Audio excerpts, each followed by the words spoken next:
Setelah kita memahami bahwa diri manusia yang hakiki adalah diri yang rohaniah, yang spiritual, dan tubuh fisik biologis ini, bashar ini hanya cangkang, casing, kita juga paham roh kita, diri kita yang rohaniah, diri yang spiritual itu intinya adalah kolbu atau hati nurani. Nah, ketersambungan antara manusia dengan Dia yang Maha Kuasa itu melalui kolbu, melalui hati nuraninya. Di dalam Quran dijelaskan dalam surat Al-Anfal ayat 24, wa'lamu annallaha yahulu bainal mar'i wa qalbi. Ketahuilah olehmu bahwa sesungguhnya Allah, Dia yang Maha Kuasa, yahulu. Agak sulit menerjemahkan yahulu ke dalam bahasa Indonesia. Saya terjemahkan saja berkomunikasi, berinteraksi dengan manusia. Allah, Tuhan yang Maha Kuasa, berinteraksi, berkomunikasi dengan manusia melalui kolbu, melalui hati nurani si manusia itu. Jadi titik connectivity, titik ketersambungan manusia dengan Yang Maha Kuasa itu melalui hati nurani. Dan hati nurani itu adalah pusatnya ruh. Yang agak berat, tantangan utama pada tubuh biologis manusia ini ada yang disebut dengan al-hawa, dorongan-dorongan biologis kebinatangan, biological instinctive desire, seperti dorongan makan minum, dorongan seks, hasrat libido, dorongan untuk ngobrol, ngoceh, ya, ngerumpi, dorongan untuk menjadi malas dan bersantai-santai dan tidur. Maka antara kolbu hati nurani manusia dengan al-hawa, kita di Indonesia menyebutnya hawa nafsu, itu terjadi persaingan internal. Kolbu maunya mendekat, bersambung dengan Allah, tetapi hawa nafsu lebih menyeret manusia untuk terpaku pada urusan-urusan duniawi. Oleh sebab itu, di dalam Bible, dalam kitab Galatia 5, Galatia pasal 5 ayat 16 dan 17, Yesus, Nabi Isa menyampaikan pesan, "This I say then, sungguh kukatakan, walk in the spirit." Hiduplah dengan spirit, hiduplah dengan rohmu. "And you shall not fulfill the lust of the flesh." Dan janganlah kalian memperturutkan the lust of the flesh, hasrat daging, dorongan-dorongan biologis, al-hawa, hawa nafsu.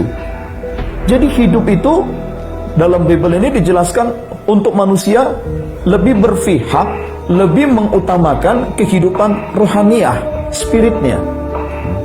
Itu.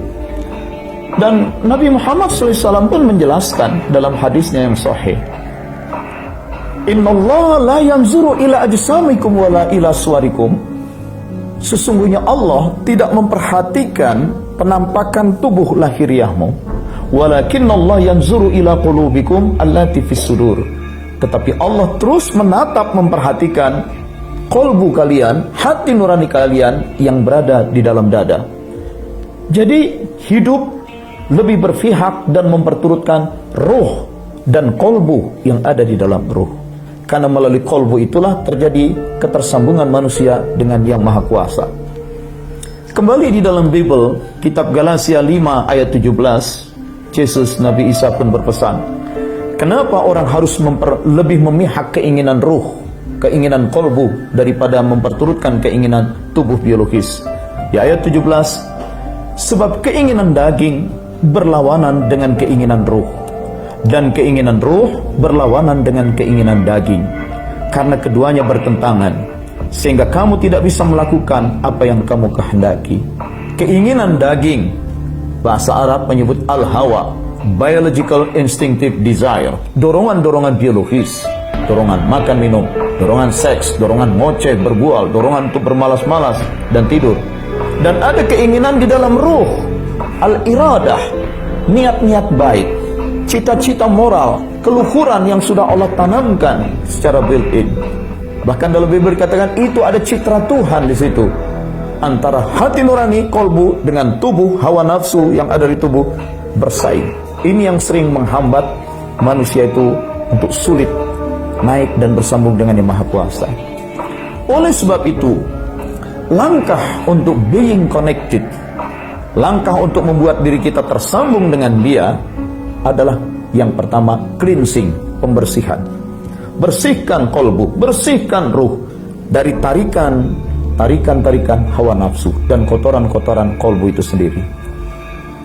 Teman-teman pastor Katolik itu kalau sedang ceramah, saya perhatikan mereka suka menyelenggarakan kebaktian yang judulnya langkah-langkahnya via purgativa, via illuminativa, dan via unitiva.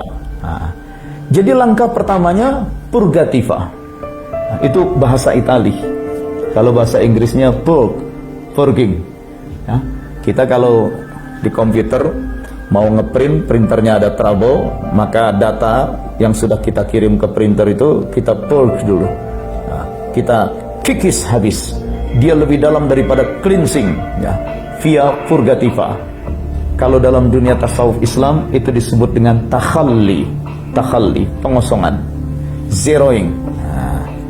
Kolbu, hati nurani harus dibersihkan, dikosongkan dari segala apapun, ketertarikan kepada apapun, kecuali kesadaran akan adanya Dia. Purgativa, takhalli. Dalam Islam itu dengan zikir la ilaha illallah, la ilaha illallah. Namun dalam proses kehidupan spiritual, manusia itu memiliki hambatan-hambatan. Hambatan pertama dalam membangun connectivity spiritualitas adalah paradigma itu sendiri. Bagi orang yang masih menganggap dirinya adalah tubuhnya, dan tubuh manusia, diri manusia ini dianggap sebagai pusat segala-galanya, dia masih terjebak oleh faham anthropocentrism. Antropo itu manusia, center itu pusat, ya. Isma itu faham. Anthropocentrisme, faham bahwa manusia adalah pusat kehidupan, diriku adalah pusat kehidupanku. Nah, orang yang seperti ini akan sulit mengembangkan spiritualitas. Justru dia harus paham, pusat kehidupanku bukan aku, pusat kehidupanku justru Dia, Allah, Tuhan yang Maha Kuasa. Karena diriku juga bersumber dari sana. Diriku yang hakiki adalah diri yang rohaniah, yang dihadirkan dari sisi Tuhan yang Maha Kuasa, hadir di dalam tubuh, itu ruh hadir di dalam tubuh di dunia ini, hidup dengan fasilitas dari Tuhan yang Maha Kuasa, dan setelah tubuh ini mati, maka aku yang rohaniah akan kembali menghadap Dia yang rohaniah.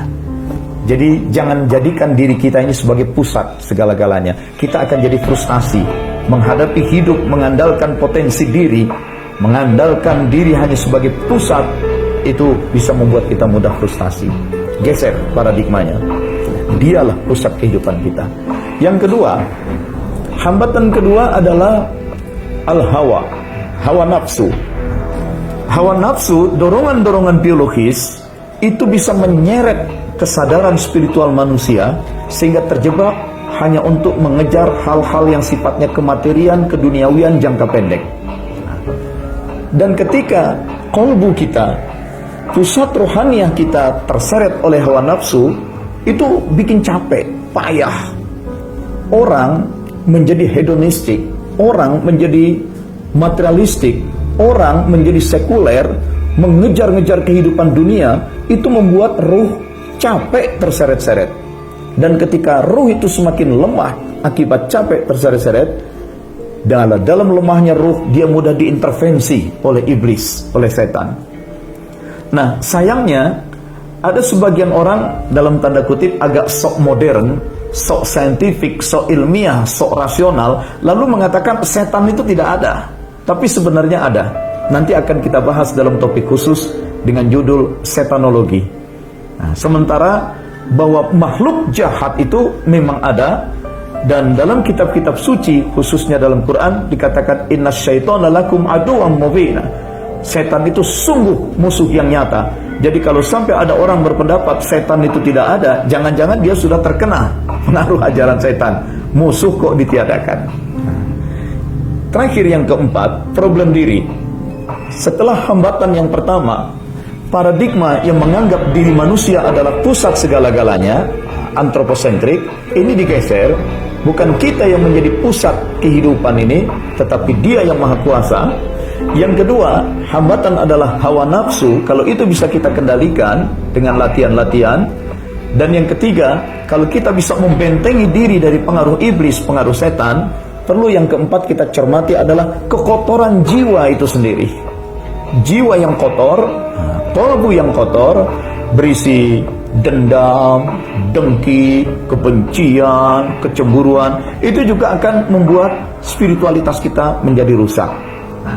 Karena itu diperlukan metode latihan-latihan untuk mengendalikan 4 problem diri ini, 4 rintangan utama dalam manusia mengembangkan spiritualitasnya, dalam manusia menjaga connectivity-nya dengan Yang Maha Kuasa.